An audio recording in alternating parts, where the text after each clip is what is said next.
This episode brought to you by Audible. Okay, so you go to audibletrial.com/horrorvirgin. Ooh. And then you get a free trial of Audible. Okay, you did go with the URL. It's 30 days free and a book to get you started.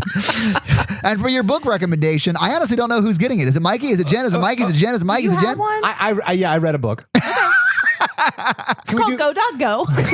Yeah, that's a good joke. It is a good joke. That's why I'm the funny one, motherfuckers. And for your book recommendation, Mikey. I read a romantic book for a book club I joined. It's called One Day in December. Mikey is single, ladies. It's One Day in December by Josie Silver. It's about romance and love, and it skips around in these people's lives, and they fall in love and all that stuff. And calendars. I thought it was really sweet. Nice. It was better than a Hallmark movie. Well, thank you, Mikey. That was a fantastic recommendation. This episode also brought to you by Nick B. Nick B, I love you. Oh, wow. That things got real quick. Really I thought you were going to say .com, but you professed love for Nick B. Yeah. And in all fairness, he could get it. And Nick B wants you guys to know about God Country. That's .com. Actually, I think it's godcountryfilm.com, but you're close. God dang it. I know. But, guys- you can follow them on Twitter and Instagram, too. Yeah, at God Country Film. Yes. Yes. So, guys, they're trying to get a movie funded. It's your friends from Modern Horrors, Luke and Jacob. They're the producers on the piece. They're your friends, too, right? Are they? So, guys, check out God Country. It's an awesome film that's getting funded right now through Seed and Spark. Honestly, they're getting really close to their goal. So, They are. if you want to be a part of that and get on the ground floor, do it now. Thank you, Nick B, for being our Burn It Down Patreon subscriber. If you want your very own weekly shout out on the podcast, go to patreon.com/horrorvirgin and sign up at that level with Nick B, and he won't be so lonely. I did it for the rhyme. Sometimes things rhyme, and I have a good time. Todd, can you bring in that theme music, please? I'll think about it.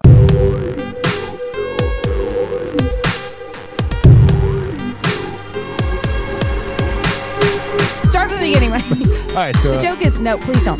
That's the real Jen. That's the real Jen, guys. That's right. Welcome to the Horror Virgin, everybody. I'm Jen, and I just put the timer on, so we are going for it. It is no longer Women of Horror Month, Jen. You can no longer treat us like this. I'm going to live all year like it's Women in Horror Month. That is true, guys. And you should, Jen. I should, yeah. I'm Jen. I am your horror virgin, Todd. And with us, as always, is... Mikey. Beep, beep, beep, beep, beep, beep, beep, beep, beep, What is happening right now? That's breaking news. That's the Oh, sound of breaking news. news? Okay. Of Horror Virgin breaking news. Beep, beep, beep, beep. I didn't realize we had this segment. We opened an investigation months ago. Did we? Yeah, with our Child's Play episode. And I would just like everyone to know we have cracked the case of whether Susan Sarandon and Chris Sarandon are related. They have to be related. I know everybody has been wondering about this whole time. Sarandon We're is the not- only ones who can ever dig up this information. And we have. To Google. That's true. Our private detective, Mr. Google, came back to us. I think it's pronounced Google. Yeah, googly. In 0.00042 milliseconds. Okay, so What is your news? Chris and Susan Sarandon. Yes. Not brother and sister. I feel like we should be doing this like it's on Maury. You guys are not related. They are not brother and sister. They just happen to have the same last name? No, they were married. What? I know. Were they married This when is this? brand new information. So she took his name Yes. and then kept it. Yes. And then became more famous with his name. Yeah. That's how That it is works. dirty AF. I love Susan That's a Sarandon power even more move. right Probably now. like- So we Yeah. watched Fright Night. We watched Fright Night, and I was so excited. I chose this movie because it's one of my all-time favorite Yeah, it's in your movies. top 5. It's actually the first horror movie I ever saw when I was like 8, probably around the time it came to Blockbuster Ooh, back 8's a then. little young for this. It is a little young, And that it is scared why the shit out of me. Did it? It did. It's not very scary. It's not. Okay, so when I was 8, Did I it watched. scare you because you were just coming into your femininity Whoa, and you whoa, were whoa, like, whoa, whoa, whoa, "Ooh, whoa, that whoa. dude can wear a sweater." No, I didn't realize how hot he was until I was older. Oh yeah, he's But hot, no. man. She was 8, Todd. I had a thing for William Ragsdale for a while too. What? He's dreamy if you're like 10. Yeah, because he acts like a 10-year-old the whole film. He's not wrong. I watched this movie at a slumber party with my friend when I was like in 3rd or 4th grade. So anyways, we watched this movie at her house because she had older brothers and sisters, and it scared the shit out of me, and my parents were kind of pissed. But this was the first horror movie I'd ever seen, and I fell in love with it. It's awesome. I love it. I took it really seriously back then. And now I'm watching it now and it seems like It's funny to me that you took this movie seriously because it's funny. It is This funny. is like a comedy. But I didn't think it was a comedy back then. This is where all of my knowledge of vampires came from too. I watched this movie because both my parents said that they really liked this movie when they were growing up. I ended up watching it as a kid, probably like around the same age, a little older, probably like 12 or something. And I really liked it too. And it wasn't as scary, but it felt like I'm not supposed to be watching it. This is my first time watching it, and I liked it. I mean, it's a funny movie. It's like on the level of Tremors and Leslie Vernon. I don't think it's trying to be a comedy so much. I think it was trying to be more serious, Kinda but like it's a just love sort of letter funny. type comedy. Yeah. Yeah, like an homage to horror hosts. And, No, I think Yes. Todd put it perfectly when he said it was like an adult hocus pocus. Yeah. It's in a more adult hocus pocus. like Hocus Pocus with boobs. Oh, so let's get into this fucking movie. All right. So we start outside on a residential street and we're hearing what kind of sounds like a horror movie, maybe porn. And we are kind It of. is sort of horror movie porn-ish. Most Porn bad adjacent. horror movies do appear to be porn at most of the time. Especially when they're like vampire movies. How did I not get into this when I was growing up? Like, that sounds right in my See, wheelhouse. your horror fears you've definitely glanced over stuff because most badly acted horror movies are just porn that with no sex ever happens. Well, then why would I watch them? The sex is the vampires. All right, so it's zooming in to like this guy's window, Yes. and we're watching on our TV a TV playing like the beginning intro of what's going to be like a B horror movie with Bobo Vincent Price, whatever this guy's name is, His name who's is like a Peter main Vincent. Peter Peter Vincent. Vincent. He's like a main character, and he He does is. great. I He is. just can't ever remember his name because they want him to be Vincent Price. Well, yeah, his name was inspired by Vincent Price and Peter Cushing, who's another. Yeah, I've heard the name. Yeah, he was Tarkin in Star Wars. Yeah, that's what it is. Yeah. Well, so that's where his name came from. But anyway, so it zooms out from that TV and shows the bed. Yeah. No one on the bed. No. And then we see two teenagers getting it on 4 pillows. Yeah, so they're making out, and then they get up for some reason. Oh no, she pushes him off. She's like, "Oh look, Peter Vincent." Yeah, But she 'cause he's does trying not to- want to have sex with. Oh him. yeah, Yes. he's trying to make the moves. He's trying to finger blast this chick, and she's having none of it. No, she's trying to go home base style. I honestly think all he was trying to do was put his hand up her shirt. And if we've been dating a year, Mikey, and I can't touch some of those sweet boobs, it's over. Todd, why would you buy this cow if I'm going to give you the milk for free? True. Well, Mikey, what you've got, I'm buying. Aww. Team couch. It's 3% whole. 3%. I think what you meant to say was inches. Guys, Around. So Charlie's saying, "We've been going out for a year, and you still keep. All I hear is no, no, no." And she's like, "But I'm allowed to say no." And it's yeah, okay. because I'm a woman and I have my own agency. and I'm in high school. Yeah. I'm just And I not might be ready. too young to get pregnant, you monster. Right. There's a lot of emotional, physical responsibility. Yeah. Yeah. Anyway, I didn't like how this movie started. Yeah. Well, then, okay. So then he gets up and he's like, whatever, blah. And then she gets in bed and takes her top 'Cause off. She feels guilty because now she feels like he's going to dump her. Yeah. Yeah. And this teenage boy, when his girlfriend decides to put out for the first time, decides to get out military grade binoculars And look out the window. peep on people who are way too close. Like you could see those dudes with the naked eye. Yeah. You don't need binoculars to count the pores on their nose. Depends on what you're looking for. Checking out those Sarandon bulbs. I mean, So he gets the binoculars out and he Yeah. says, the neighbors are moving a casket into the basement. And, And she's naked. she's Well, not saying, naked. "Charlie, I'm ready." Yeah. I'm ready for the first time, Charlie. He's like, no, there's really a casket out in the basement. Oh, because there's a casket on the movie screen too. So she's like, no. Are you sure it's not Peter Vincent? So now she's thinking he's just lost interest because she said no that one time. I mean, clearly he did lose interest. She's right. Wait, hear me out here. Is the vampire the hero for like stopping her from having guilt sex with the boyfriend? No. No, because then they have hero saved me sex at the end. So Heroes save me sex. So they go downstairs yeah, because she storms out of the room and he's like, no, honey, Amy. And then she starts yelling about how she wants to make love with him, and she thought he'd just do in front of his mom. I thought I was going to kind of be like, cool it, bitch. My mom's on the couch. And then the mom goes, what are you lovers fighting about? Oh, I know. Yeah. And then she proceeds to give them relationship advice. And we know at this point that she has not been successful in her marriage. But mom is curiously interested in this relationship that her teenage son is having in a closed bedroom upstairs. I think she is appropriately interested. Yes. Because she, as the mom, should stop them from doing what they were trying to do or what Charlie was trying to have them do. Yet she wasn't concerned with any of that. She said, wasn't. You know, 70% of couples divorce if they don't argue before marriage. Yeah. Does she say that? Yeah. Yeah, she does. When he goes to the window and he's peeping across He's like, on. we're in high school, Mom. Oh, that's right. Well, I'm not thinking about marrying Amy. I'm just thinking about getting up in them guts. She's like, I just don't want you lovers to fight in my house. And I was just like, this is a weird family dynamic. It is kind of It's a weird that family she's dynamic. okay. She doesn't want them to fight, but she's on board for them boning in the house. I'm anti the word lovers. I am too. Also, make love. I don't like that. Yeah, I don't like that either. Yeah. I like making love. I like doing it. So he's looking out the window in like the living room The area. ground floor. Yeah, the mom is like laying on the couch talking about like you should argue before you get married, and he's just like, no, there's like someone moving a casket into the cellar down across the street. She's like, oh, the new neighbors. Yeah. I don't know why she's British.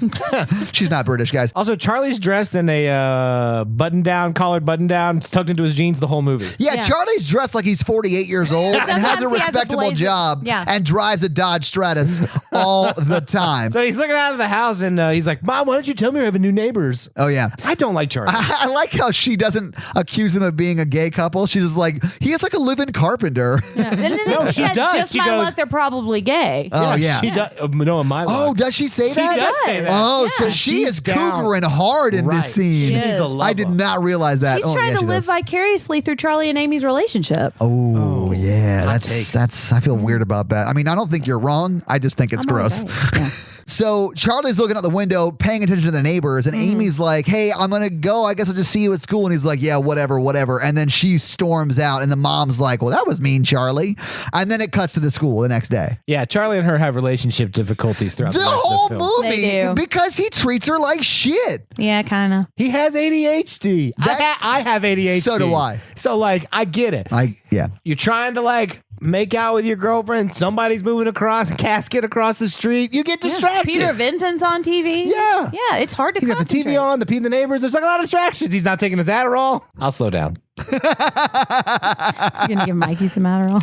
Ugh. I'll snort. So yeah, at school we meet Evil, their Yes, friend, we do. right? Wearing some kind of Michael Jackson jacket, He sweatshirt. is seen only in suspenders. He is. I But don't these understand aren't even him. suspenders. These are like faux suspenders. I because know, They they're- start at the top of his shoulder and they go down right around his. I don't think. No, they're all the way Weird. down, but I don't think they connect to his pants. I don't think they do. I think the latch is like right at is. the mid chest and then they just stop. It honestly is like and that's someone. why his pants keep falling down. It is, swear to God, it is like just plastic stapled onto a cloth shirt. Anyway, I don't think Evil was their friend because he comes up, he's mean to Charlie. Everybody's like, get away from me, you weirdo, because He's terrible. definitely their friend, but he He's a is jerk. terrible. No, he he's not is. like their the friend. friend that they're friends with in middle school and then he still stays kind of weird and then they like. He is chewing up scenery the whole time with those gross ass teeth. He reminded me of like Bobcat Goldthwait's His son regular teeth were before scary. he had like worked on his act. You know? If Bobcat Goldthwait's son was really overly sexual and gross, absolutely, yeah. His vampire teeth were nicer looking than his I was regular about to teeth. say he's the only character whose vampire teeth are better than his regular teeth. We should be a little nice to him though, because he wanted to audition for Charlie, and they told him that they wanted to cast him as evil, and he got his feelings hurt. He's still got a role in a major motion picture. True. He should shut up and take the gift that was given to him. Well, he did, you know. yeah, I mean, he Turned out wasn't okay. bad. He seems he seems like a cool person. No, he And does he not. gives the best line of the film. You're so cool, Brewster, which I wrote at the top of my book. Oh, his name is Bruce. Their last name is Brewster. I Yeah. hated that. Charlie's last name is Brewster, him and his mom. Yeah. Punky. Yeah, his mom's Punky Brewster. Yeah. That's why I didn't like it. Okay, so Charlie gets home from school. This scantily clad blonde, very, very pretty. She is super hot. I don't find blonde super attractive, and she could get it. Yeah, but she was dressed like a sex worker. I mean, but we do find out later she is a sex worker. Yeah. But you know, who orders their sex worker for like 2:30 in the afternoon? Well, not a vampire. Because So- he's asleep. It's the daytime. I know. You know who got that sex worker. It was the carpenter guy. Carpenter Bacon. Yeah. Oh, he was, I don't know if he was into that. Maybe sort Jerry of wanted thing. to be. You think the carpenter's gay? Absolutely. The relationship was actually written to be a homosexual relationship. Really? Yeah, but neither of the actors picked up on it until later on. Oh, I So they didn't. were filming, I yeah. honestly didn't pick up on it either. Yeah, he's always holding his chest. They're like looking out the window like an Olin Mills Yeah. photography. I mean, I don't think you photo. have to read it that way, and I don't think it really makes a difference with the movie. But yeah, that was the way it was written. He likes wood. He's a carpenter. Oh my God. I love it. So yeah, I mean, apparently, either way, the sex worker goes to the other house. Yes. He asks Mikey, not Mikey, Charlie. She asked Charlie. Yeah. Mikey, I see you in this movie. She asked Charlie if the address is his house. And he's like, no, it's the And I one was next like, door. oh gosh, lady. That's next door. Anyway, so she goes to the vampire house. Yes, and then later we see Amy and Charlie at the Max. What's the Max? I never The The remember. Max is from like- Saved by the Bell. It is Yeah. straight up the Max from Saved by the Bell for It sure. is. It is. Yeah. And so she's trying to make up with him, and because she was mad at him for not paying attention to her. And so as she's trying to make up with him, he sees the sex worker picture that he just saw on the street the other day on the news as somebody who was just murdered. He doesn't and he just- straight up just gets up Yeah. and walks away. And if you're her, you see that he saw a picture of a pretty blonde on TV and just gets up and follows his dick over to watch.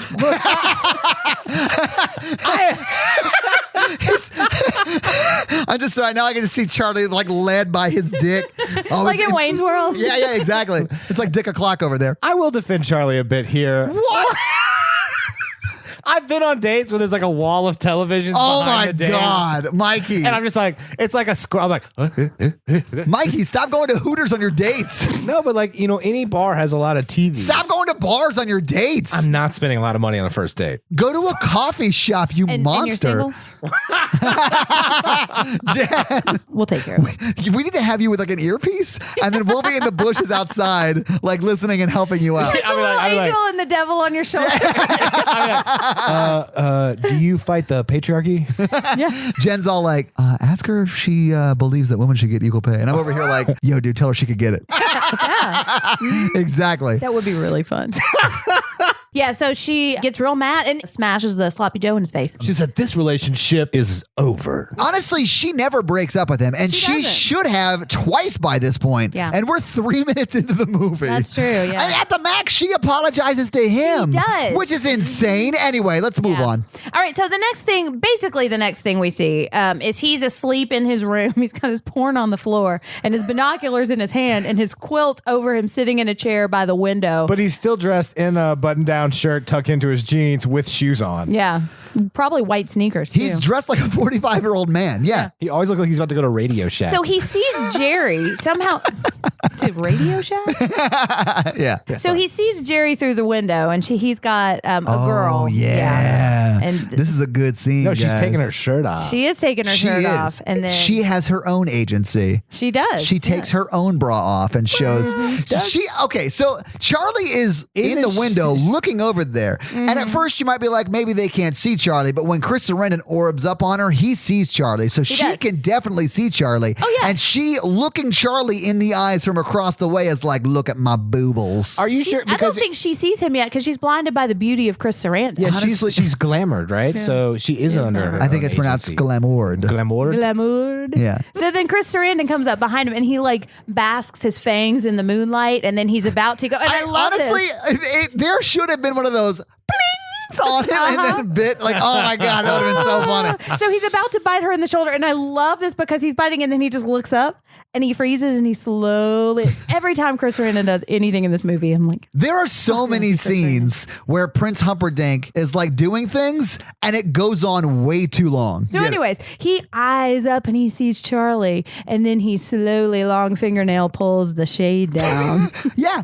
And then they find out the next morning that chick got murdered. Yeah, is this? No, I think this is when he sees the coffin getting pulled out or the bags, and then he throws the purse. Yeah, that's Yeah. that night. Yeah. That's that But night. that's the chick we just saw her boobles, Yeah, right? but then he goes down, he freaks out and yells at his mom. Yeah, Yeah. somebody's getting killed over Yeah. there. Yeah, and then he goes out and hides in the bushes and looks through the little bush hole. Oh my God. I've never heard bush hole before, but that's what I'm gonna call I vaginas love from now that on. she immediately caught that and before we did. Yeah. So he's hiding and he's looking at them because he's just seen them carry out bags that may or may not be a body. And then he says, "Oh, you forgot one thing," and he throws her purse to him, and he like weirdly catches it. No, it's a magical throw. It's like a stunt catch or something. It is like a stunt catch. Yeah, It's yeah. ridiculous. So we can see definitely what it is. And then Jerry just like baller walks out eating his apple. So then his mom opens the door and totally blows up his spot. and Oh, starts yeah. yelling, Charlie, where are you, Charlie? And then She is a mom. Like Yeah, that's yeah. legit what they that's sound what like. you do. So then, anyways, so his mom's calling for him, and then that's when Chris Sarandon sees him and starts walking up and like Baller throws his apple. He throws his apple at him in the weirdest power move ever. The most awesome power. Well, not the most awesome power move, because we're going to see that later. There are much better power moves. He throws his apple at him. Why would you do that? To let him know that he saw him. And Chris Sarandon is eating an apple or fruit in every scene you see him in. When he's not actually a vampire, when he doesn't have that vampire face, he's eating a fruit. Why is he doing that? First of all, I have to note how he ate the apple. Did you notice he ate the middle of it out, the core of it? Yeah. Baller. That's real gross. Oh, I didn't notice that. Yeah, I only eat stem. Gross.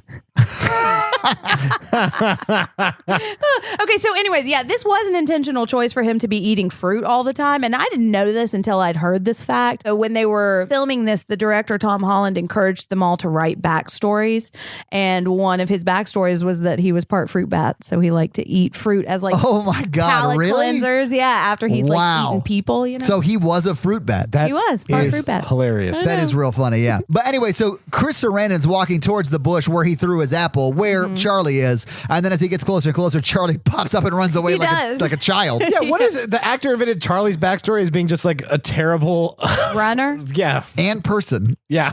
Yeah. He's a bad dude. I wear coats and I'm scared.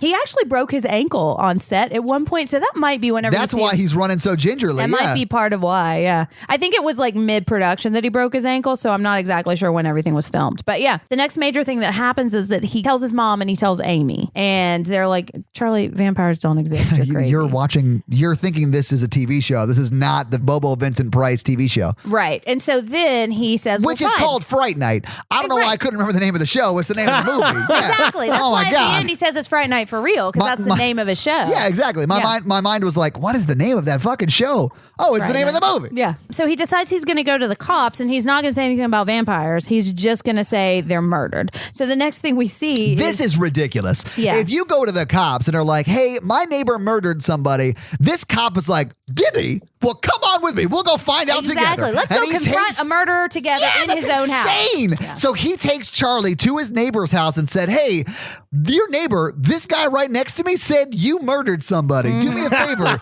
Tell me the truth. And then if you lie to me, don't retaliate. Yeah. Like that's And I'll definitely believe you if you just say something. Yeah. So that is insane. Until I started doing this podcast, I didn't realize how big of a horror trope it is that like law enforcement is so ridiculously bad at their job. They're so bad. Not just like they don't believe in monsters, but like, oh, you think you witnessed a murder? Come, let's go talk to the guy about it. This is the first time we see the inside of Chris Sarandon's house. Yes, and it's got statues and cobwebs. Yeah, and artifacts. They just moved in and there's already cobwebs everywhere. And giant bowls of fruit. I think the cobwebs were there first and they moved the stuff around it. No, I think they brought those cobwebs. Yeah, I think they brought in the cobwebs and put them up. They're goth. They got like dried roses on the wall. That's what the carpenter does while the vampires sleep. Got to put out the creepy spider webs. They're listening to My Chemical Romance 15 years early. I love My Chemical Romance. That does not surprise me at all. Oh, Gerard Way can get it. So this is the first time we see the inside of his house. There's like a bunch of clocks on the wall, and it is just generally not spooky, but creepy. Yes. So he's talking to the carpenter, right? And Charlie is like, yeah, and this is when him and the vampire guy who also lives here, and the cop is like, whoa, wait a second. Yeah, Charlie waited exactly 10 seconds into accusing them of murder, be like, no, they're actually a vampire, and he sucked the blood, and the cop They sucked the blood of the undead. Honestly, the cop handles it the way a cop should have handled it back at the precinct. At the station, yes. Yeah, and been like, oh, wait, the vampires don't exist. We're going to leave you alone, carpenter man. So once the cop is like, oh, wait, vampires? We got to get out of here. He apologized to the carpenter for whatever, for wasting his time, and then they bone out. So Charlie leaves slowly, and the carpenter slowly follows him, giving this weird look to him the whole time. Oh, yeah. And then his smile slowly fades in the window. Yeah, he's like, a grimace. Yeah. I really like the carpenter. I think he's really interestingly menacing. He is. I don't hate him in this movie. There's nobody in this movie that I think does a bad job. I don't quite understand what he is, because I thought he was like the human familiar. Is that what it's called? But he's not. No, he is. He just didn't. He doesn't turn him until he turns Evil Ed. So then the carpenter's like, what the fuck? Why are you going to turn this kid? And so we just don't see that part. Yeah. That makes sense. Okay. He gets a promotion, I think. Yeah. Okay, so the cop leaves. And then Charlie goes to ask Evil Ed for help, and Evil Ed takes $8 to give Charlie some vampire advice. Evil Ed charges for vampire advice? No, he goes, I'll take a fool's money. But then far be it from me to separate Charlie a fool and his watched money. all these movies, so he knows what kills vampires. Evil watches all these movies too. Has he watched these movies, or is Evil just single? So when everyone's watching them, he actually learns. Yeah. But Charlie's making out with Amy, so he's not really paying No, attention. I don't Could be. believe it. The most unrealistic part of this movie is not the vampires. it's that Charlie has a girlfriend. Exactly. It's 100% that. There's Absolutely. no way it happened. And I then had a Absolutely. huge crush on Charlie back then. You were 8. You didn't know what attractive was. True. Yeah. But he does give him the advice of he can't come in your house unless you invite him. Right. And, so And it's like, oh, it's genius. Perfect. I'm safe forever. wrap it up, boys. Right. Credits. But he also tells him about garlic, and he tells him about holy water, and tells him about crosses. Yes. So it's not just the you can't invite him in, but when Charlie goes home, guess who his cougar of a mom invited inside? Well, he's up there. He's boarding up his windows. Yeah, and nailing then his them mom shut. goes, hey, Charlie, come on down to meet somebody. And so Jerry's sitting in the chair like baller tapping his fingers on the chair. And then he jerries around and looks his dreamy Sarandonness. She's actually like miming this out while know, talking about it. because I It's quite- love it. It's quite a sight to see, guys. I mean, seriously, anytime Chris Sarandon does anything in this movie, it's just like he is a baller. He is awesome. I He's just love dreamy. it. I understand how he got Susan Sarandon. Yeah. He touched her. Touch me. I wanna get And here's another scene full of awkward eye contact. Because like, Yes. if I was Charlie's mom, I'd be like, why are you guys not breaking eye contact? And even though she's drinking some sort of alcoholic beverage, she's still super thirsty for Chris. She is. She's wearing her 50s style mom dress. Oh, she's love it. dressed like Audrey Hepburn in the 50s, like which I think is super cute, super do sexy, too. sort of like Mad Men-ish style. I loved it. Yeah. Man, if you were like a single woman who's inviting over an age-appropriate gentleman who just moved in next Who door. looks like Chris Sarandon. Yeah, you would definitely dress up, put on a good face, got wear a some little heels on. perfume, bend over a lot. You know, you would I just dropped my drink. you would leave with the good. You wouldn't spill your drink, Jen. No, I spilled my drink. You would definitely spill it all over his shirt and be like, "Oh, let me launder that for you." Your shirt. Oh, Jen is saying that she a would pro spill. tip from Jen. I dropped my drink in the bush hole. I'm out. Too far. I'm Mikey, out. Too far. Oh, that's too far. Excuse me. Woo. I love that they do this because it solves that problem of having to be invited in, and we don't have to deal with that anymore. Immediately, but like it's Immediately, literally the yeah. next scene. He learns the rule, and then mom immediately ruins it. Right, exactly. And he says, well, now that I've been invited, I might just stop over whenever I want. And she's like, oh, yes. My bedroom is the third door on the right. Oh, and he knows. Oh, yeah. He gives her a look up and down. It's at this point that Charlie starts sweating in the film. It doesn't stop until the movie's over. He That's does true. not stop sweating. Yeah. He's profusely sweating. He is super nervous. But mom is barking up the wrong fruit. That I think Jerry would do the mom. I think so too. Yeah. I think, and this is maybe a little bit of a controversial hot take from Todd. Hot takes from Todd. But I do think, much like, not to call another Sarandon movie out, but much like Dr. Frankenfurter, I feel like Chris Sarandon in this movie goes both ways. He's very just pansexual. He's just oozing sexuality, and he will use sex to get whatever he wants. Which the glamour, as you said, Mikey, is how they do that. So he's been invited into the house. He said, oh, I'm just going to stop by whenever I want. And so the next thing we see. Is Charlie sweating in the corner of his room? The next thing we see is Chris Sarandon in the mom's bedroom Yeah. while she's sleeping in sort of a very sexy. Is it sexy? And she's got her sleep mask, too. That's what it is. Yeah. I'm Not a bad super into looking lady. blindfolded So we chicks. see. Bird Box is his favorite movie. Never seen it. So But this is where we see Chris Sarandon in the mom's bedroom, and Yes. he's like walking out of like her bathroom or something. And well, he but went she- in through her window because Charlie that's what it boarded was. his window up and put That's like what it holy water and was. crosses or whatever. Yeah, and she's asleep. Doesn't realize that Chris is in his room, because if the mom realized Chris was in the room, she would have ripped more than just the blindfold off to try and convince him to stay Yes. the night. And he walks up to her and he looks down and he's like, I'll come back and get that later. You could get it, ma'am. And then, I'll take that to go. and then he walks by and he slowly closes the door. And you caught this, that you don't see him in the Yeah. in the mirror. There's a lot of really good mirror work in this, and I mean that in the sense that you see everyone else in the mirror except for the vampire. It's really, it's done very well for the 80s. I would say It like is. most of the effects hold up in this film and it still looks pretty good. There's very, very few effects that don't look great. I agree. Yeah. For a movie from the 80s. Yeah. I think we talked about this when we talked about The Thing. Practical effects, if they're done very, very well, hold up so much better than early CGI did. Fun Absolutely. fact, the effects team in this movie had just come from doing the effects in Ghostbusters. Ghostbusters, and so they like learned a lot of stuff I'm on sure that they movie. did. So they came to this movie and they were just ready to go.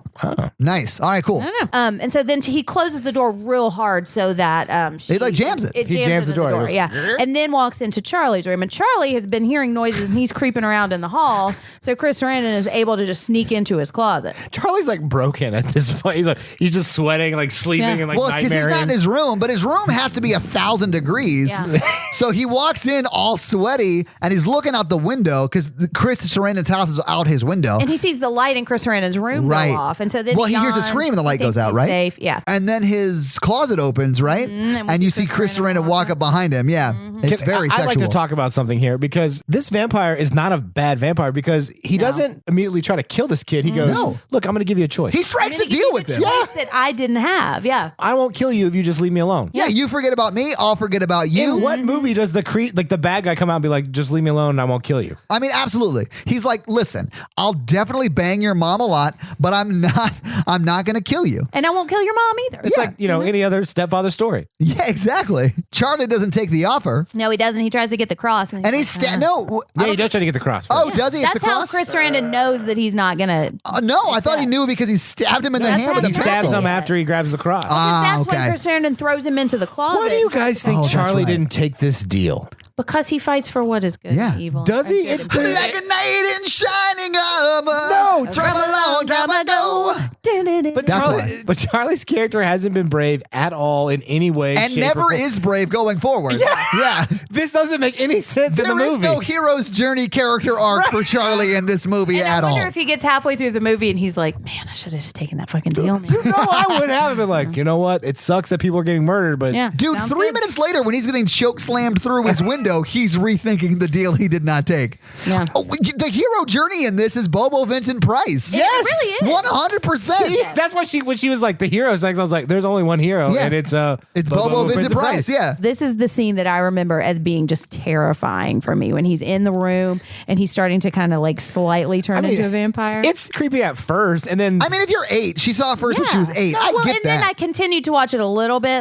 And I used to watch this a lot when I was little. And then I went for probably like 10 years and didn't see it. And then I had Corey watch it with me one night because I was like, oh, this is one of my favorite the movies. We're going to Podfather. like show it together. Or I was going to share it with him. We were like halfway through and he's like, this is kind of silly, right? And I was It's like, very how silly. dare you? This is my favorite movie ever. And then I was like, yeah, it kind of is. But that's okay. It could Oh, be yeah, silly. it is. I would have watched this movie very differently or had a very different feeling if I had watched this when I was 8. Right. Well, and it was the first horror movie I'd ever seen too. So like no, this scene holds tension. I mean, he does. tries to make a deal. He reaches for the cross. He almost breaks his arm. He drops the cross, almost kills him, grabs a pencil, then stabs him in the hand. This is when the scene loses it. Yeah, so for the record, Charlie grabs the pencil, stabs Chris Sarandon in the hand. Yeah. And then he's how like, he doesn't stab through and kill himself with his. I pencil know, in because his own hand's on neck. his neck.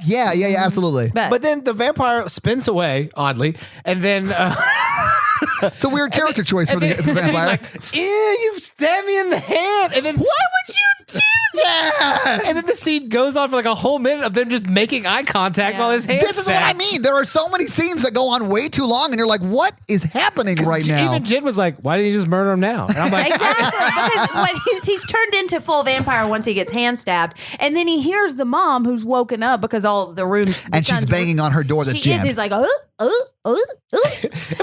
then That's the sound it makes in the movie. is. Like, that's And exactly then what it sounds cuts like. back, and he's a half vampire, and he goes, and then he makes eye contact that just says, you really hurt my feelings. And then he just runs away from the house. He does. How could you? I'll be back, Charlie. Yeah. I'll be back for you and your mother, too. Well, no, and then he goes out the door, and then we see like the fluttering of the curtains and the bat sound when he just bats away. It sounds ridiculous, but that is true. At this point, Charlie had slayed his pride.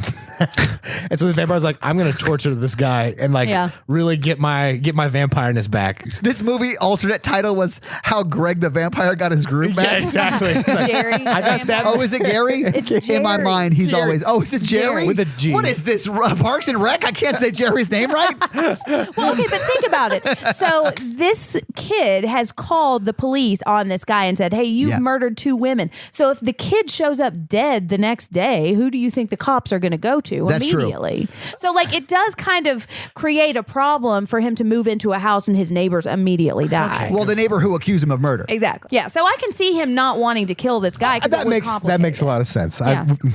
I didn't think about that either, but that makes sense. Yeah. So the deal was his main plan was like, just leave me alone, kid. You should have gave him money or something. He was short $8 at that point. So the next thing he does, he's trying to figure out what to do, and then his TV's on, and he says, But yeah, so he's watching Fright Night and gets the idea to go talk to Vincent Price. and he shows up at Peter Vincent's studio, and Peter Vincent's saying he just got fired. People your age don't care about vampires anymore. Oh, and they call out slashers here. do, I really do think that was a jab at like Jason and Freddy and all that I do stuff. too. Yeah. Because this is an homage to those kind of older classic It definitely vampire feels like an monster older movies. like a throwback to those monster movies from like the 50s. Kind of movies that would be on one of these vampire or that would be horror on the hosts. show within the movie Fright Night. Yeah, and that's one thing that I really love about this movie is that it's not making fun of this. It's kind of poking fun just a little bit, but it's like a love letter to those kinds of movies, you know? I think love letter is the right way to phrase it because it is not making fun of it. There are comic beats, but it really does seem like it really loves those movies. And this is a fun movie. It really is. They have a lot of fun with it. That's why I We're said it's like laughing a lot, and I feel like it sounds like we're making fun of this movie, but we all really enjoyed this movie. Yeah. To me, this is It like really a more holds adult up. Hocus Pocus. Like, I love Hocus Pocus. And it reminds me a lot of Scream, too. How Really? Scream is like making fun of the slasher genre while still functioning as a slasher movie. I feel like Scream does that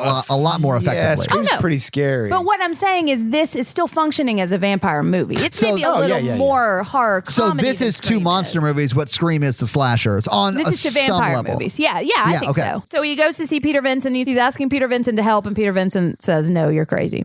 More or less. And then gets in his car and just drives away as Charlie's Right. like, no, help me, like beating on his car. Right. And then Charlie hitchhikes to Target and buys all the candles they have. And then, I thought it was just like a Home Goods. well, then he tears up somebody's fence. And then It's his own fence. It is. No And then- joke. That's the same fence that the picture falls on a few scenes earlier. Oh, yeah. Yeah, he digs up his own fence, and he's like sharpening a stake, and Amy and Evil come in, and they're like, what are you doing? He's profusely sweating, surrounded by candles and garlic everywhere. And he's like, no, there's really vampires everywhere. yeah. gotta protect myself. And then Evil and Amy are like, what are we going to do? We should probably get an adult, but they don't. They don't. They switch immediately into humoring him mode. yeah. I'm like, I do love their plan. I do. love their plan because Amy and Evil's plan, I should say. Yeah. Because their plan is to let's get Peter Vincent to convince Charlie that vampires aren't real and at least that Chris Sarandon isn't a vampire. right, exactly. Yeah. Because we know when you meet somebody who's delusional, your first thought is like, let's prove them wrong. Well, Instead they're of going like, to use their delusion, his delusion against him. Yeah. That's not how it Because works. they know that he's a They should get an adult. Well, they do. They get Peter Vincent. Well, that's true. And he tried to tell his mom, and his mom didn't believe him. Well, that's true. But she's too busy trying to get that. No, but if the other friends were like, look, your son's upstairs delusional about vampires being real and he's sweating. Also, there's 90 candles upstairs and your house is going to burn down. Maybe she would get up off the couch and like take him to the hospital. She's focused on getting that CD, though. That Chris Dick. She borrowed his binoculars, and she just perched by the way. Yeah, she's checking out that Chris bulge for sure. Ooh, that man can wear a sweater. I mean, and a scarf. Oh, he can.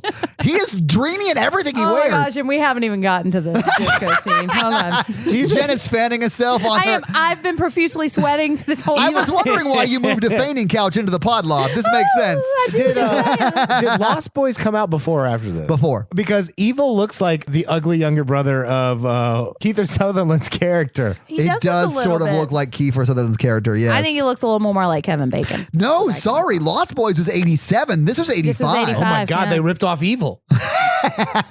Yeah, when they were making Lost Boys, Kiefer came in like, hey, have you guys ever seen Fright Night? Yeah. I want to look like the idiot from that movie. But like super cool. Like honestly- 10 times cooler. And could get it. Kiefer looks great in that movie. Oh, yes, he does. Oh my God. Jen was like, oh. We recorded an episode on Lost Boys. Yeah, my feelings about Kiefer Sutherland are well documented. He can get it. So then Amy and Evil go see Peter Vincent, and they say, and they're They like, say, our friend's mentally ill. Can you help us trick him into being well again? Sort and of, he yeah. says, oh, yes, I remember him. He's insane. Yeah, he signs up for their plan immediately. He also says, what could be more important than my autograph? But at this point, He does. Like a monster.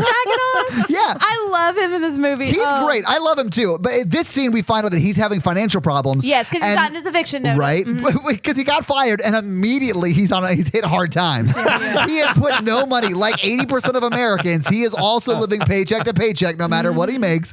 And he's evicted the day he gets fired. Yeah. But he... for a 1-2 punch. Yeah, it's a rough day, man. So Amy offers them $500 to help them with this plan, which is the equivalent of $1,200 in Winky Blinky money. That is a Gen Fun fact for you. If someone came to you with $1,200, was like, would you fight a vampire for me for $1,200? Would you guys try it? I wouldn't, but if someone came to me and said, hey, my friend's crazy, will you tell him not to be crazy? I'll give you $1,200. I would say, yes, I will definitely do that. I will go to your friend, tell them he's not crazy, but he should stop thinking his neighbor's a vampire, and then I would take the check and leave. Well, and they also said he's going to go try to murder his neighbor, too. So that's fun. Yeah, which, and honestly, that is what Peter Vincent is going to do. He meets them that next night. They go, and he is called the quote-unquote vampire, who really is a vampire, but Peter Vincent doesn't really believe he's a vampire. So he literally tells the vampire, don't worry, I'm going to have you drink holy water, but it's going to be just tap water. Yeah, because the vampire's blanky. like, I'm a born-again Christian. I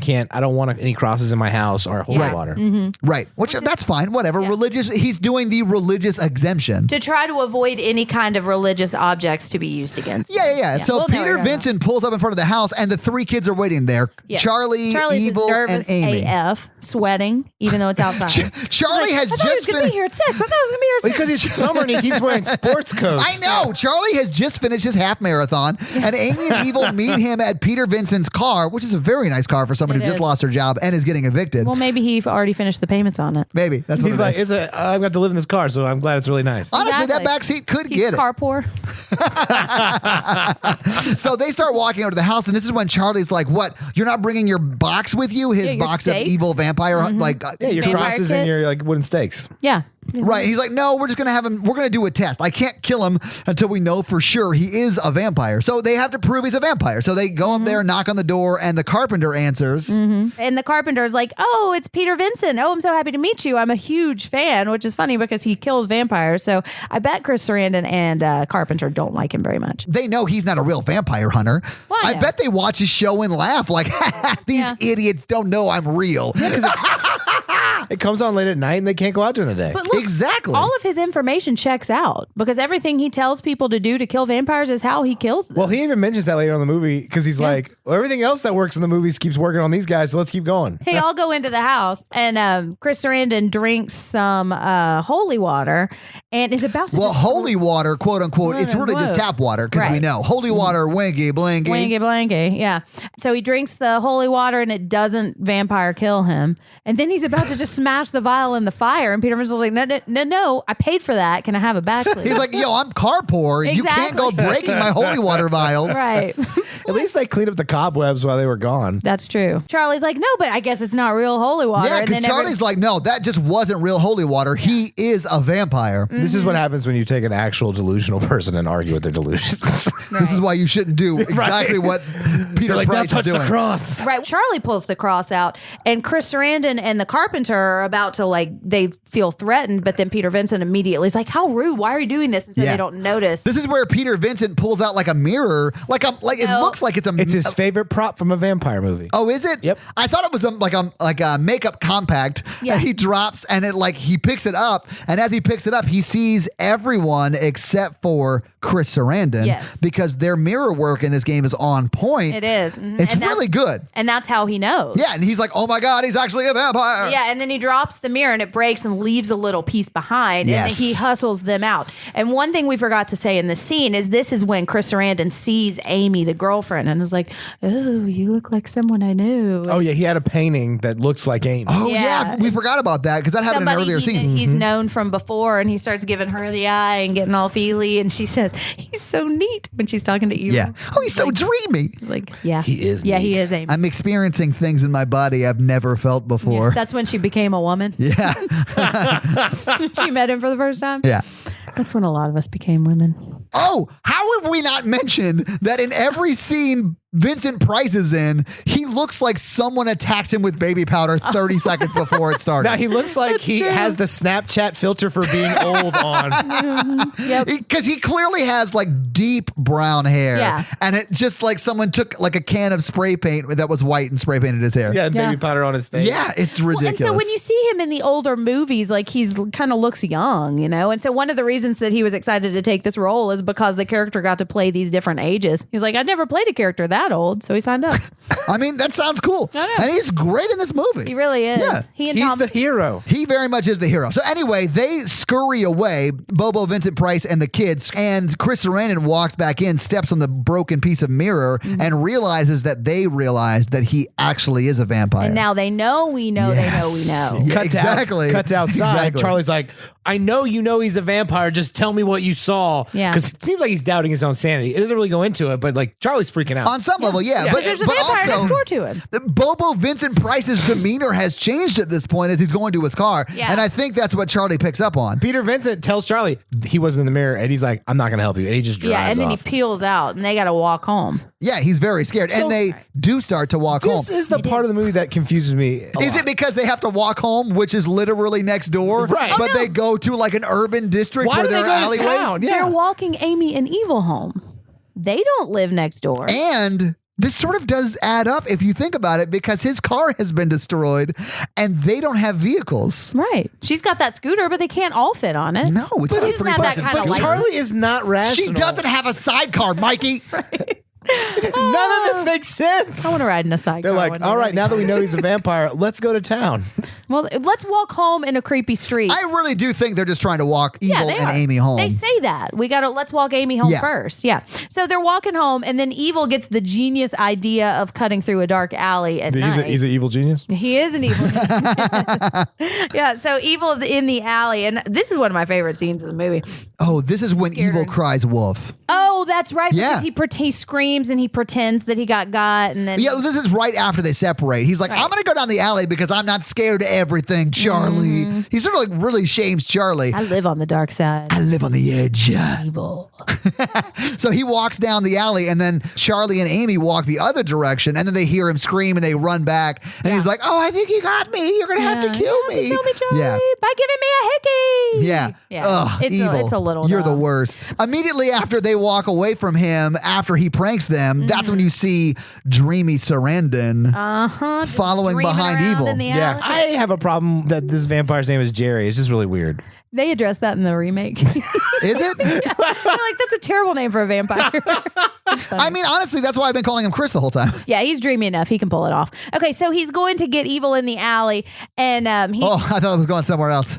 But it is the alley, not a part of his body. Yeah, go ahead. Well, so what he's doing, like Evil realizes that this is not the secret shortcut that he thought it was, and he gets trapped in the alley, and then Chris Sarandon appears right behind him and is about to, well, he's not going to kill him. No. Because he says, I know they pick on you. I know like nobody's going to pick on you anymore. They're not going to beat you up anymore. I will make sure they don't. All you have to do is take my hand. Do you think it's a metaphor? Yes. Yeah, definitely. Absolutely. I really love this because it humanizes Jerry. And he's like, yeah, I see like part of myself in you. Like Mikey was saying, No, I don't think Jerry's not a Jerry's a bad super bad vampire. dude. Yeah, really not. He gives them a chance to not. He doesn't really want to kill anybody I that mean- he Well, doesn't have except to those feed women on. that he murdered. Yeah, he Well, the murders a people lot of women, but So okay. he's a great guy. Like all the guys, he's like, yeah, come on. I you want to can go chill. ahead and take back my statement. No. But I know what you mean because when they were working on their backstories, Chris Sarandon made an effort to kind of humanize him and make him seem I think like. It does a weird thing because he does seem compassionate for Yeah, a vampire. he does. Considering he murders people. So you have a lot of weird feelings in these scenes because you think Evil, and Evil just starts crying and takes his hand. Yeah, but he does. Yeah, because he's like, yeah, everybody does kind of pick on me and they make fun of me. Evil And has it kind of coming. And then Chris Sarandon welcomes him to his oversized jacket.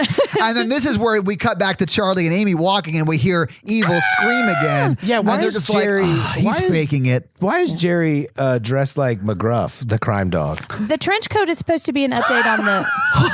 He's dressed like McGruff. He wants to take a bite out of Evil. He actually does take Mikey. a bite out of and Evil. he does take a bite out of Evil. Well, no, the trench coat isn't meant to be an update That's of the amazing. vampire cape.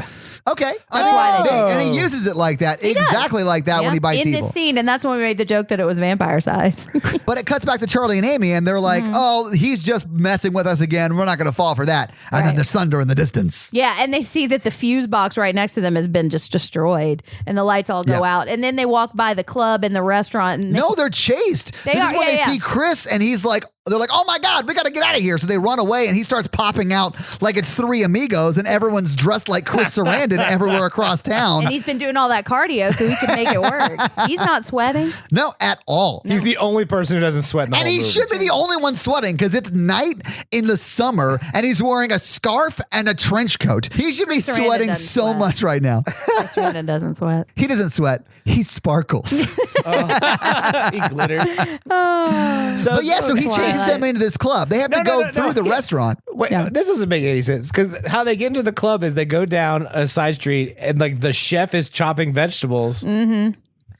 And they just jump into the kitchen. Yeah. There's no window or anything. I think it is a window that's open. Then They he jump goes, through the Are you window. crazy kids? You ruined my vegetable soup.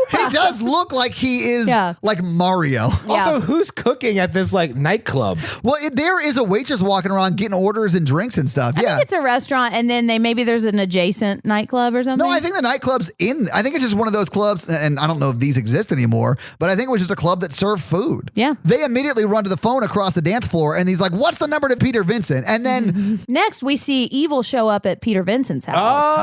oh, yeah. So we leave them in the club, and it cuts to them at the Vincent's house. Yes, and he's all confident vampire-ness I have now. a problem with this scene because he just got turned, and then like, how did he get oriented into vampire life? Yeah, 5 minutes he seems later, like he knows he's a a lot. professional vampire. Yeah, well, look, in Twilight, they can do stuff really, really fast. And they're more powerful. They are. But he doesn't have. He has the information. Like I Yeah. get that he's powerfully just turned. Twilight rules, whatever.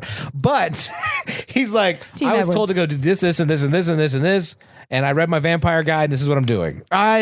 Yeah. He's All right, let been me do that again. studying vampires for his whole life, He too. sort of has. So Like, I he sort knows of the get rules. this. Okay, so he shows up at Peter Vincent's house, and he's menacing Peter Vincent. He's about to bite him, and then Peter Vincent burns his forehead with the cross. Yeah, and then Evil goes, I'm going to tell my dad. Bones out the window. Jumps out the window like a heroin addict, just jumping. He belly flopped out the He window. really did. Which for a second I thought we were going to hear, I believe I can fly. Because he's a vampire. Can he turn into a bat? Oh, we maybe find he out that he hasn't- can't turn into a bat because turns his into a- animal isn't a bat. That's right. He He's part is wolf. the Don't say it. original Don't say it. Vamp Hound. No. Nailed it.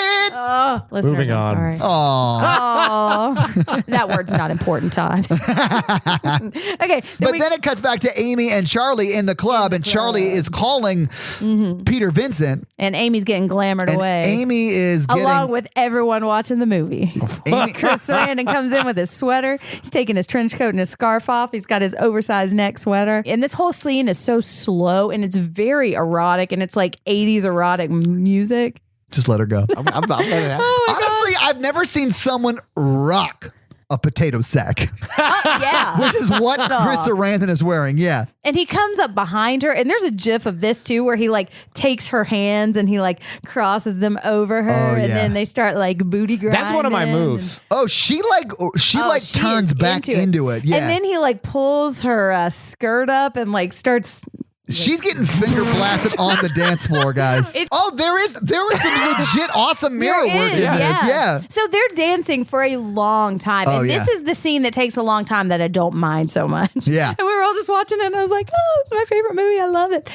Because it's really like she's discovering what sensuality is. Oh, yeah. in this She's scene. discovering what true sexual desire feels like. Guess what? It's not a 17-year-old in a sports coat sweating. It's not making out with someone on pillows on the floor. Yeah. She's kind of getting into it too. Oh, yeah. Oh, there's one part like her hair starts to get a little bit more curly. No, he and takes the tall. butterfly. He takes the He clips takes out the of her clip out and hair. he says, "You're not a little girl anymore," and he throws him off and like smacks a dancer Oh in the wait, face. this actually does get kind of creepy. Yeah. Oh, Oh, yeah, because she's probably 17. She's only 17. So what state does this take place in? I guess that's a fair question. Yeah. It doesn't say. But there's one point where he's about to bend down and bite her. And then she's like, no. And that's when she's like asserting herself in the relationship and she's into it now. Oh my God. And then she's dancing and they're keep going. spinning around in the mirror and you can see that it's just her dancing and they keep walking through mirrors. And then she's like, he is a vampire, but I'm kind of into it. Oh, I like the bad boys. And this is hilarious to me because this scene takes as long as it takes for Jen to explain it. And this whole time, Charlie is still on the phone with Peter Vincent. What's the rotary dial? And he keeps messing up. I have no idea what he's talking to Peter Vincent about because it's going on anybody else in this movie Exactly. I'm a little glamoured in this scene. My mind, Chris Sarandon is moving my arms in a cross pattern across my chest, and I'm dancing back up on him. Yeah. Yep. I have no idea what that punk 17-year-old Brewster's talking about. And to just Vincent like Amy, Peters. he is a distant memory to us all. Until he comes up and he says, Get your damn hands off her. Yeah. And No, we he said, kisses her. He goes, get your damn hands off her. yeah, And yeah. he and just then he kisses looks and her. he kisses her. And then we said, oh, that's a power move. And then Charlie tries to punch him and he just nonchalantly grabs his hand. And that is the power That move. is the too. baller That is a power baller move It right really there. is. And he starts to like crush his hand and So- he gets him down. And that's when I wonder how Amy will ever be able to go back to Charlie. After I this mean, she can't. happens. Because the She's- combination of Chris Sarandon being so dreamy and that power And move. wearing a potato sack. Yeah. The funny part about that is because when I see scenes like that, I often like think about what it was like to film those scenes. Mm-hmm. So how many times did Amy get punched in the ear because Chris missed grabbing his hand? Because he's not looking at not. Charlie. He does it blind, which is really impressive and makes the shot really cool. But Amy definitely got punched in the ear like 4 or 5 times. Mm-hmm. Unless there was a mirror. So this is where the scene loses me because Jerry the vampire says, "Hey, I'm taking your girl, and you can come get her tonight and Yo, at you my can house." just call me Mr. Stew, your girl. yeah, Mr. Steal your girl. Well, and he says, I don't want to kill you. I want you to bring Peter Vincent to my house. Yes. And then Because we're going to get real weird tonight. what sets up the plot for the rest of the movie, but does. also the bouncers come, and instead of Jerry just being like, "Sure, I'll leave the club," he just murders both of them. Yeah, well, I Yes. actually think the bouncers come to get Charlie first They because do. Charlie throws the punch. But Charlie, of course, is like, "Okay, I'll leave." Yeah, because he's a 17-year-old child in his 45-year-old father's jacket. Yeah. And he's presented with authority. And so then we've got Panic at the Disco because everybody is trying to run out and Nice. the two minority bouncers are getting attacked by Jerry. So he murders the 2 bouncers, and then that sort of ends the scene as they retreat to Charlie goes to get Vincent Price or Bobo Vincent Price to go back to. Because in all of the chaos, they've been separated, Right. and Chris Sarandon saves Amy from getting stampeded and puts her in the vampire van with the carpenter and Evil's just like eviling out the window. With It's a his Jeep burning Wrangler. face. So then the next thing we see is Charlie. I've forgotten all about him because Chris Sarandon's so dreamy. So we see Charlie at Peter Vincent's house trying to convince him to help him. And this is when Peter Vincent has his big scene and he says, I'm really afraid. Yeah. I don't want to do this. He knows. And Charlie's like, yeah, but Amy's going to die. And At this point, he's like, how do you not understand that I am an actor? Yeah. This is not my real job. this isn't even my powdered hair. I'm 20 years old. Yeah, but he does convince him to help. And one thing that I read in my research was that Roddy McDowall used the Cowardly Lion as kind of a template for. Oh, I can when sort he of see was- this. Yeah, for his but character. this is the like denial of the call. If you're like reading the Yes, like the hero's story journey. structure, yeah, this is like when he denies the call to help. Yes. which is a very very common thing in a hero's journey, quote unquote. It is. and it's great. It's played very well. He does an amazing job in this whole movie, but especially in this scene. I love this movie He's because of great. him. Yeah. Yeah. But eventually he does go offer to help. He like looks at Charlie. Charlie's sweating in the corner. He's like, "This kid's never gonna do it." He looks at this point like he's on meth. Like he's sweating so much. He looks like he is 3 days deep into a meth binge. Yeah.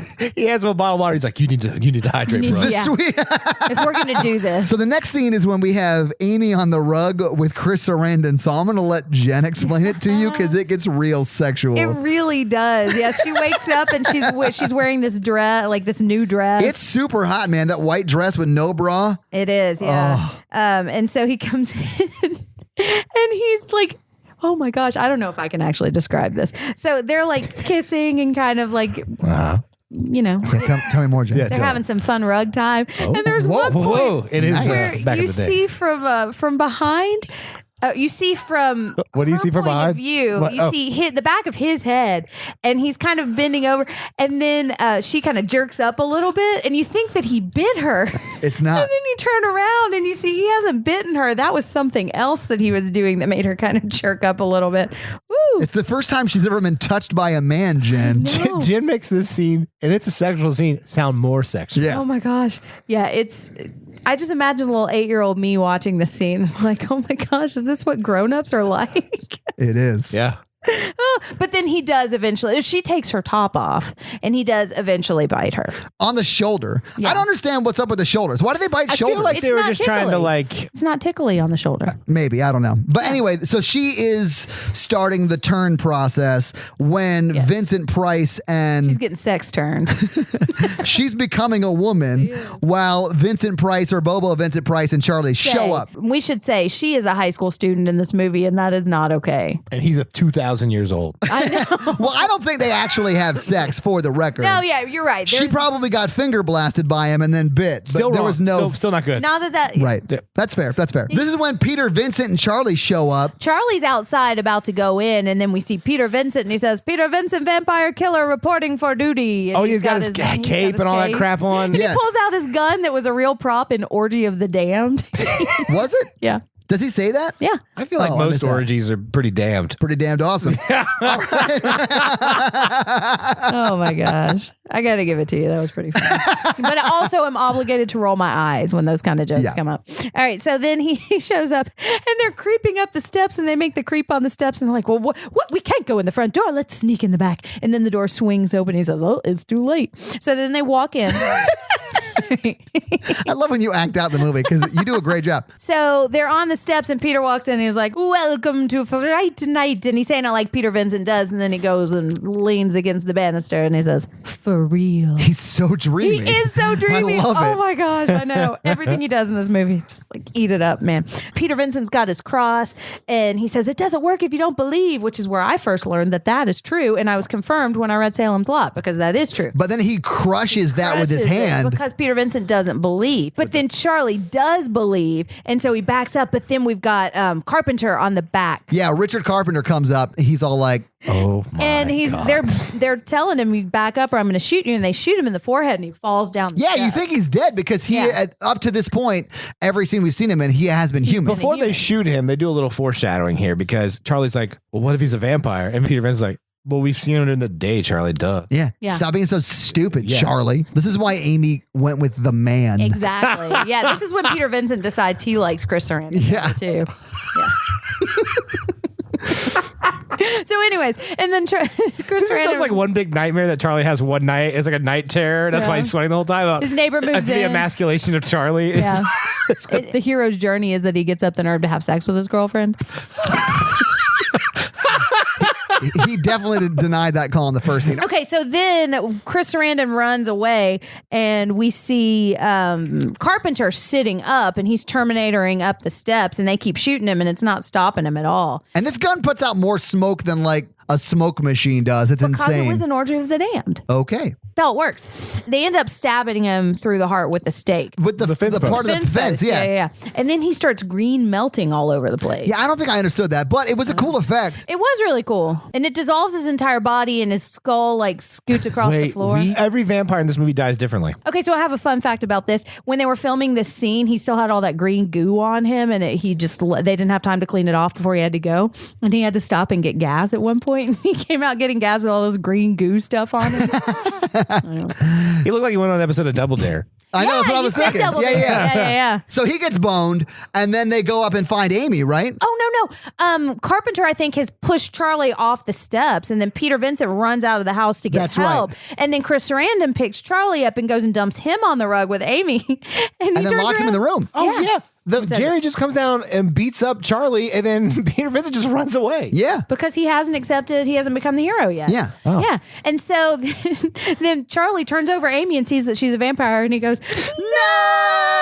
That was so so funny. I know. I oh my loved God. it. Yeah, because it's a little ridiculous, but everybody in this movie just commits to it. Oh, you yeah, know? there- And it they is. There- sell there- it all. Everyone knows what they're supposed to do and they execute it perfectly, And they, I think. Yeah, and they know what kind of movie they're in. Exactly. Yep. So Peter Yeah. Vincent runs next door to Charlie's house to get Charlie's mom to help or maybe call the cops or whatever. And he actually goes to the phone and picks up the phone. And it's like, operator, because he's from 1945. All right. And then he realizes Charlie's that mom on the line. he realizes that the phone has been disconnected or cut or whatever. Wait, phone Scott, he line cut. pulls up the wire. He's like, oh no. Oh no! And then he Comically goes up to Raggedy Ann's room, and then You in do bed- like redheads. I do my really God. like redheads. You're right.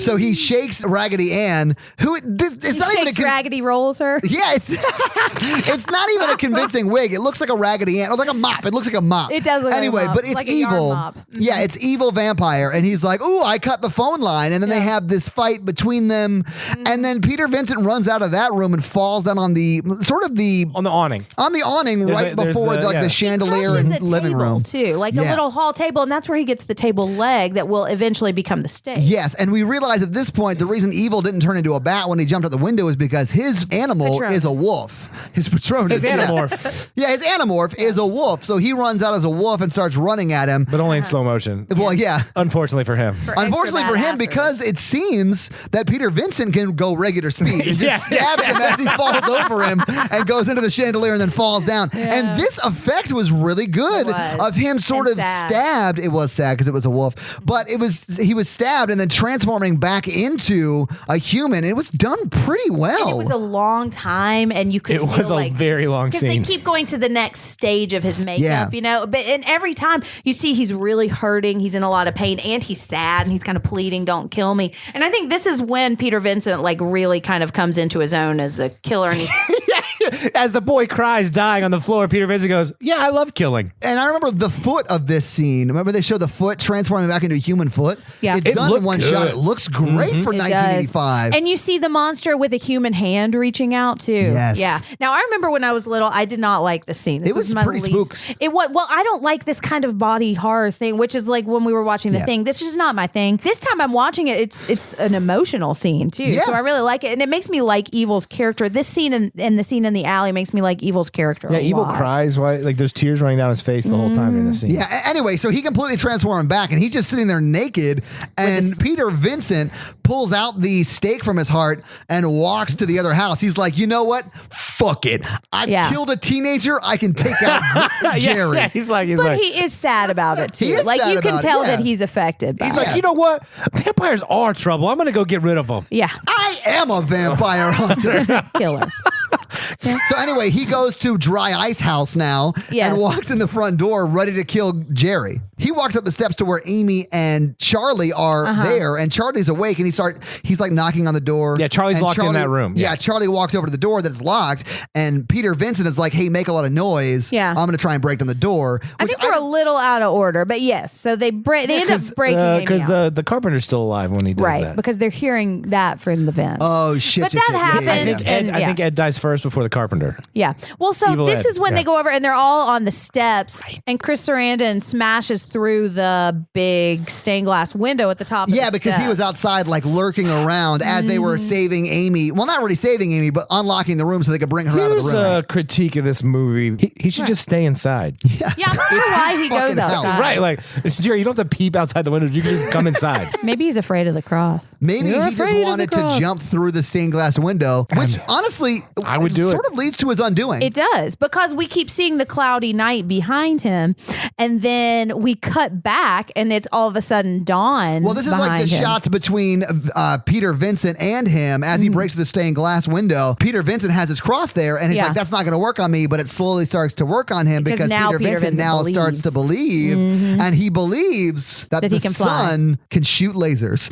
Because The sun laser shoots him. It laser shoots him I wrote through down- the window. Yeah, I he wrote gets a- sun laser. It's insane. He gets shot by a stray shot from a stormtrooper up on indoor. Lasers do travel travel on forever. They do. And it wasn't a galaxy a long time ago, far, far away. That does check out, guys. So he gets laser shot. Hang on. I need someone to take like one of those laser shots and just continue to cross the galaxy and then just zooming in and hitting him. Because then Jerry turns into a fruit bat and flies around and tries to attack him. But it's like a gross, like skin flute bat. Not skin flute. Skin flute? That's a penis. Okay, so then he turns into like this gross, wrinkly skin bat. He is attacking Peter Vincent. Yeah, but he keeps getting shot by the sun lasers, and that's what keeps getting him away. It does. Yeah, and eventually he just flies down to the basement, right? Oh, yeah. Exactly. And we missed the part like when they were upstairs. They were like, oh, if we kill the main vampire, your girlfriend will be fine. Yeah. Yes. I feel like that's an important plot point. It is, absolutely. yeah. And so then we realize that we are halfway there. And the only way to live on the prayer is to go down into the basement. Take my hand, we'll fucking make it, I swear. All right, let's move on. Whoa. So they all go down to the basement, and Amy is following them. Yeah, and she's just like, Amy is super hot at this point. She's Seductressing transformed out. into a woman. Woo, She she has. is full on redhead, no bra. It Extensions. is real nice. This doesn't look like the same actress. It is the same actress. It is. It is not all of the same actress because some aspects of her she have has been a enhanced. chest plate on. And she said, I read somewhere that she would take that to conventions and let fans feel it. Like, not while she was wearing Oh, okay. it. Okay. I was like, I have to go to conventions. Right. This whole time, that's what it is. Yeah. She's very seductive and trying yeah. to seduce Charlie. And she's like, you want me now, Charlie? And then when he's not buying, he's like, you're a vampire. She turns away and she's like, you didn't want me, Charlie. So she's trying everything she can to try to get him. And eventually when he like says no, no, no, no, no, as Peter Vincent is trying to open the coffin that's been locked from the inside. Yeah. Call the locksmith. But not really because Exactly. he breaks the lock. Well, yeah, you can break locks, Mikey. Yeah. Anyway, so while Charlie's like, no, no, no, no, get away from me, she goes full on faceplate. Like vampire Yeah, mouth. like this mouth was really weird. But she starts like attacking him, pushing furniture around the Yeah. basement. And Vincent Price does break into the coffin and takes a stake and hammers it into the armpit of Chris Sarandon. Yeah. He definitely had his chance and swung and a miss. Yeah, yeah, It's yeah. like in The And you would think Simpsons where he someone- nails it into his crotch. And you would think someone who's been on a show about killing vampires for, I don't know, 80 years. Or anybody with basic knowledge of human anatomy. Yeah, would know where the heart is, but he does not. And so then Chris Sarandon just like ballers up out of the coffin, standing up the whole time and just pulls the stake out and tosses it away and says, fuck you, stake. When he's throwing his stake, I'm not exactly sure how this happens, but they break a window. And Yeah, we've he seen the breaks a window with the stake he throws. Right. And it's a window that we see the carpenter early in the movie painting it black. Yeah, Richard was painting it black for here's sure. the The thing. window. The and carpenter is a handyman, but he's very wasted here. They should have bricked up these windows. If your life depends on having blackout curtains, just brick over the wall. So Chris Sarandon throws the stake and it hits the window and creates a small hole in And the we window see a that's sun blacked out. laser. Right, sun laser Yeah. comes through. And so Charlie starts breaking out all the windows while he's running away from Amy, and all this light's coming in there, and it sort of traps Sarandon in this like light. And he's attacking Peter Vincent. At one point, they all just start breaking all the windows and just throwing shit all over the basement. Anyway, so they eventually get back by the coffins again. Yeah. And this is what I didn't like about how he died. Yeah. The coffin is right next to a curtain, and the curtain is covering up just a huge fucking window. I know, that hasn't been they painted opened. over. And also, where is the sun in the sky? Because That's it appears true. to be shooting through every window, and that's not how light works. Right. If you've ever worked nights, though, that's how light works. I stand corrected. Well, so Charlie comes up and rips the blanket off of the light, and it just sun blasts him Yeah. against the This wall. is the one thing Charlie does to help anyone in the whole film. And It honestly, is. he It's- clutched it. Yeah, no, he I think Peter would have turned around and just ripped I mean, it off. yeah, Peter could have also just moved it slowly and been Yeah. fine. Right. But yeah, he sort of cherry picks it. It's like a guy who just stands by the goal and someone passes in the puck and he like just Right. elbows it Look in. at me, I won the game. Yeah. I I'm killed so the good. vampire. gives him an assist. Yeah. Exactly. And so then he's burning and melting at the same time, and he's dying. Oh, and then Amy turns back into herself, and Yes. she's like, "Where did my extensions go? I should get extensions." Where did my tits go? I know. And everything's Should. happy. Yeah, and then that's more or less the movie, No, right? it cuts the bedroom. They're sorry. they're It cuts making the out in bed, and then Peter Vincent is on the TV again. He gets his show back, Yeah. and he's decided to show other other movies besides vampire He movies. has. Yes, Yeah. and he even calls out Charlie in a nice little show shout out. Well, and so if you look at it as him earlier when he gave that dig about the slashers, now part of his hero journey is to accept change and to kind of embrace the horror genre as it evolves. As a whole. And then And they finally have sex. we assume that they do. And then we have seen a for sale sign in front of Jerry's house, but then we see red eyes in the distance and Charlie sees it. And then Amy wonders, oh shit, is this whole thing going to happen again? And he goes, no. And then they jump back into bed and they start rolling around. And then you hear evil. Which and we see the red eyes glowing. makes sense because if not, the body of a 17-year-old boy was in Charlie's house last week and no one said or did anything about it or anything like that. They don't address that at all. And that's okay with me. And also, at this point, evil would be human again. Right. But that's the movie. And that's the movie. Exactly. Yeah. Roll credits. Do you want to know what the original scripted ending of this was? Yes. Originally, what was going to happen is when Peter Vincent is giving that shout out to Charlie, that he turns into a vampire. Wait, what? Wait, who turns into a vampire? Peter Vincent. I don't like that ending. Well, yeah, that's why they changed it, implying that he got turned into a vampire at some point. So let's talk box office, guys. So this movie cost anywhere between $7.5 million and $9 million to make. Both of those numbers showed up when I was doing my research, but it made roughly $25 million, which is pretty great. That's like almost $60 million nowadays. It was the highest grossing horror movie of the summer. Oh, yeah? And it was the highest grossing horror movie of the year, second highest behind Nightmare on Elm Street 2. But Yeah, that's it did box really office. well. And the studio didn't expect it to do very well at all. So the studio didn't care about it while it was being made and just left them alone to make whatever kind of movie they wanted. And I think that's part of why it's such a great movie, because they know what kind of movie they're making and they went all in on it. Yeah, they definitely made that movie. Jen's fun facts. Jen's fun facts. So they ended up having two extra weeks to rehearse this.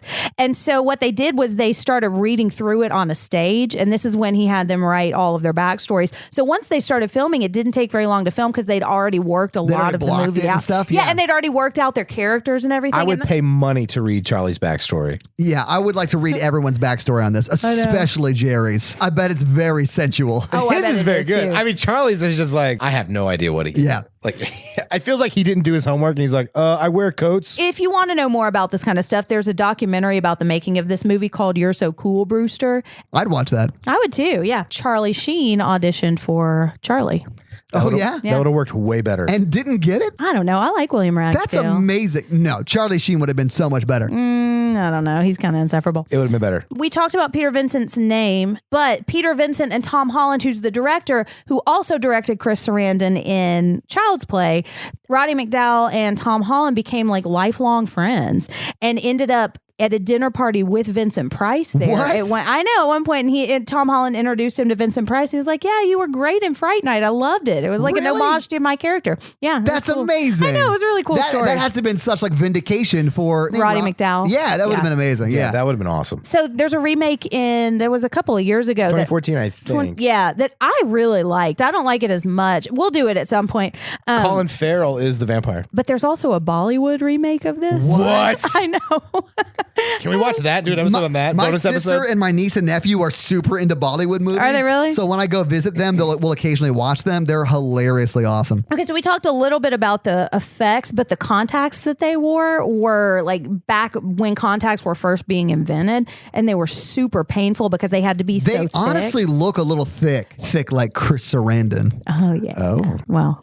So Jen just went to her happy place. I did. But there's one point where Chris Sarandon's only wearing one because they couldn't stand to wear them for very long. Evil wore his for like 40 minutes at one point and had scars on his eyeballs for like months. Jesus. And at one point, Amy had contacts in, and they hurt her so bad, and they realized they hadn't like buffed the contacts. So the contacts were like a huge deal. Chris Sarandon also helped with his own makeup because he had to be in the chair for like 8 hours to do it. Oh, man. Okay, so they did have a sequel, and my Jim Ferratu, like my avatar Yes. on, it's from Fright Night 2, from the movie poster, because it's a lady vampire. It's a really similar story, and I've only seen it once, but they're in like a high-rise building, and it's a lady vampire, and Charlie's in college. It's the sister of Jerry comes to kill the people who killed him. yeah? I think you're right. Did you Awesome. just look that up? I did. Yeah. Nice. Well Yeah, done. so that's what the sequel is. William Ragsdale, who's Charlie, and Roddy McDowall were in it, but everybody else was busy because Amy was making making Married with Children, and I cannot believe we haven't talked about it until now, but she was Marcy Darcy on Married with Children.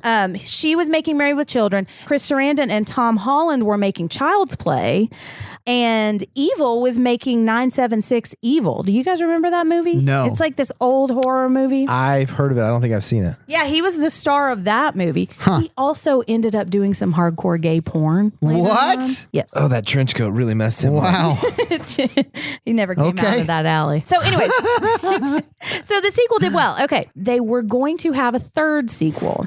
Really? They had planned to have a meeting with the studio executives, Mr. Menendez, and before they could have that meeting, it was the Menendez murders, and that's why they didn't have a sequel, and that's why the second remake went straight to DVD straight to video. Yeah, it was right when that happened. Wow. Okay. I know, isn't that crazy? Wow. Yeah, that's my fun fact. Oh, that's all your fun facts? Yeah, we did. Let's do the scary scale. Our scary scale is a ranking of how scared we were when we watched this movie. It's not a quality of the movie ranking. It is how scared we were when we watched it. Today, our 1 example is Ghostbusters. Our 10 example is Texas Chainsaw Massacre.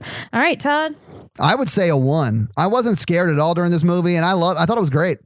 Ditto. Yeah, I'm really glad that you enjoyed it because I knew it was going to be campy, and you just never know. I love camp, though. Yeah, It's campy, well but they're so bought in. It makes like, it good. It's camp It's with executed love. very well. Yeah. Yeah.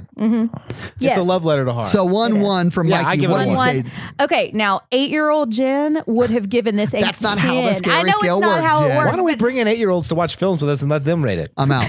That's Mikey's spinoff podcast. I'm going to give it a 1 too. 1's all around. Yeah. But I don't think the point of the movie is to be scary, and I think they nail what their objective was. They really do, Yeah. yeah. And it's really, it's. I love this movie. We watched Fright Night this week, Jen. What are you guys making me watch next week? I'm going to make you guys watch the sequel to Happy Death Day. Oh, yeah. Happy Death Day to you. Well, Todd and I are going on a Valentine's-esque date. Aw. Yeah, we're going to go see it together. Yeah, Corey and I already went to see it together on a Valentine's date, an actual Valentine's Day. Yeah, and Todd and Did I you see it on Valentine's Day? No, we saw it on the weekend Valentine's Day, which is okay. what people with kids do when they have. That's fair, yeah. I loved the original. I can't wait to see this one. All right, guys, so watch Depends how the Happy date goes. Death Day to You. Go see it in the theaters. It's out right now. Go see it. The episode will drop next Monday. You don't want to miss out on the hilarious episode Hilariousness. that will ensue. If you want more Horror Virgin in your life, guys, go to horrorvirgin.com or find us on our socials at Horror Virgin on Facebook, Instagram, and Twitter. We actually just started a Facebook group. Yep. So look for our Facebook group. It's awesome. A lot of great core members in there having a lot of fun every day. So check it out.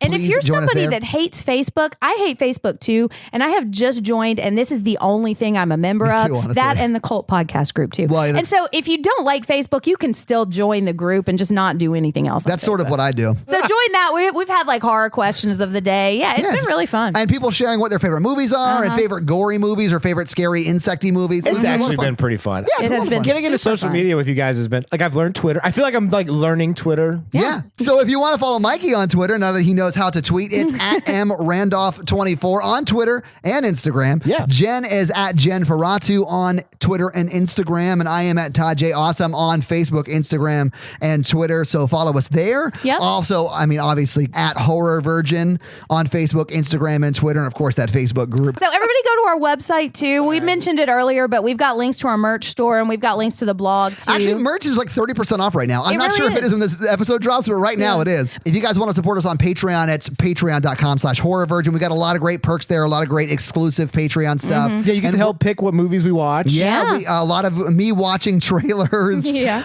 So a lot of that stuff is only available on Patreon, so make sure you guys check it out and sign up if you like. If you are not able to support us on Patreon right now, just leaving us a 5-star review and really just listening, downloading, and telling as many people as you can about the show really helps us out too. We're really grateful for that. So we are starting a thing where we're going to read a lot of the 5-star reviews. Yeah, we did it last week. Yeah, we did it last week. And this week, Carlos Mole, It's Carlos MOL. Oh. That's why it's all caps. Carlos Mall. he says 5 stars. Listening to the funny one and Todd discuss horror movies. Boom! Vindication. At least Thank you, you're- Carlos. At least you guys are mentioned. We made Mikey read the review that doesn't even mention. Discuss horror movies is great. In all honesty, anyone is equally funny. Everyone. Everyone is. You learn about things you may not have known, comma, and you get a lot of laughs when you don't expect it listening to a horror podcast. Like every time you hear Mikey read a review. I look forward to Mondays when I get a notification that a new episode was downloaded! Exclamation point. Thank you, Carlos. Thank you very much, MOL. Carlos, for both the lovely review and pointing out that Mikey can't read. Thank you, Mikey, for reading that review for us. If you would like to get Mikey to read your review in the weirdest way possible, Please leave us a 5-star review. We will read your 5-star review on the podcast. you can read them on your phone. Hey, we are a member of the Modern Horrors Podcast Network. Check out all of their fantastic shows on that. And that's going to be it for us, guys. Yeah, Thank guys, you that's it so from much us, for guys. Thank you so much listening. for listening. I'm Jen. I'm Mikey. And I'm your horror virgin Todd, guys. We'll see you next week. Have a great week. Oh, geez. Bye. Oh, we're halfway there. Whoa! Friday night on a prayer. Take my hand, move it by making us swear. Friday night, living on a prayer. Nerds. Did you leave that?